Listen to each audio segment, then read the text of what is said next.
নিরামিষ আলু ভেন্ডির তরকারি। এর জন্য এখানে 200 গ্রাম ভেন্ডিকে একটু লম্বা করে কেটে নিয়েছি আর দুটো মিডিয়াম সাইজের আলুকে খোসা ছাড়িয়ে লম্বা করে কেটে নিয়েছি। একটা মিক্সিং জারে একটা টমেটো, 2 থেকে আড়াই ইঞ্চি আদা, 3টে কাঁচা লঙ্কা দিয়ে একটা পেস্ট বানিয়ে নিলাম। এখানে জিরের গুঁড়ো, ধনের গুঁড়ো, লঙ্কার গুঁড়ো আর হলুদ হাফ টেবিল চামচ করে দিয়ে জল দিয়ে একটা মশলার পেস্ট বানিয়ে নিয়েছি।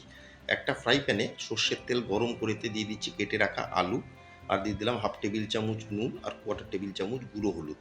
দিয়ে নুন হলুদ দিয়ে আলুগুলোকে 2 থেকে আড়াই মিনিট লালচে করে ভেজে নিয়ে এখন দিয়ে দিচ্ছি কেটে রাখা ভেন্ডি। ভেন্ডি দিয়ে আরও মিনিট দুয়েক আমি আলু আর ভেন্ডিকে ভেজে নিয়েছি। এখন ভেজে নেওয়া আলু আর ভেন্ডি তুলে নিয়ে ওই তেলেই ফোড়নে দিয়ে দিলাম কোয়ার্টার টেবিল চামচ সাদা জিরে, দিয়ে ফোড়নকে ভেজে নিয়ে দিয়ে দিলাম টমেটো, আদার, কাঁচা লঙ্কার পেস্ট, দিয়ে মিনিট দুয়েক ভালো মতন কষিয়ে নিয়ে এখন দিয়ে দিচ্ছি গুঁড়ো মশলার পেস্ট।